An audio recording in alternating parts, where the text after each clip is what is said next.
బుచ్చిరెడ్డిపాలెం నగర panchayat vice chairman ఎన్నిక మాజీ ఎమ్మెల్యే ప్రసన్నకుమార్ రెడ్డికి పరాభవాన్ని మిగిల్చనుంది. విప్ జారీ చేసి వైస్ చైర్మన్ పదవి కైవసం చేసుకోవాలని ప్రసన్న కన్న కలలు భగ్నమయ్యాయి.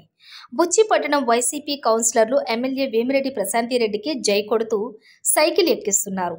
బుచ్చి నగర పంచాయతీలో జరగనున్న వైస్ చైర్మన్ ఉప ఎన్నికలలో నిన్నటిదాకా అభ్యర్థిని బరిలో దింపుతానని ప్రగల్భాలు పలికిన ప్రసన్న ఇప్పుడు అంతర్మదనంలో పడ్డారు.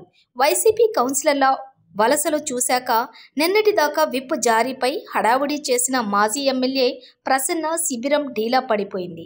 వైసీపీ సీనియర్ నాయకులు ఇప్పగుంట మల్లారెడ్డి నేతృత్వంలోని 10వ వార్డు కౌన్సిలర్ బేలుం మల్లారెడ్డితో పాటు బుచ్చి మండలం వైసీపీ కన్వీనర్ టంగుటూరు మల్లికార్జున్ రెడ్డి, సీనియర్ నాయకులు చెన్నారెడ్డి శ్రీనివాసులు రెడ్డి, కంఠం నరసింహులు, ఆర్కే రవి, ఎంపీ వేమిరెడ్డి ప్రభాకర్ రెడ్డి, ఎమ్మెల్యే వేమిరెడ్డి ప్రశాంతిరెడ్డి సమక్షంలో టీడీపీ తీర్థం పుచ్చుకున్నారు.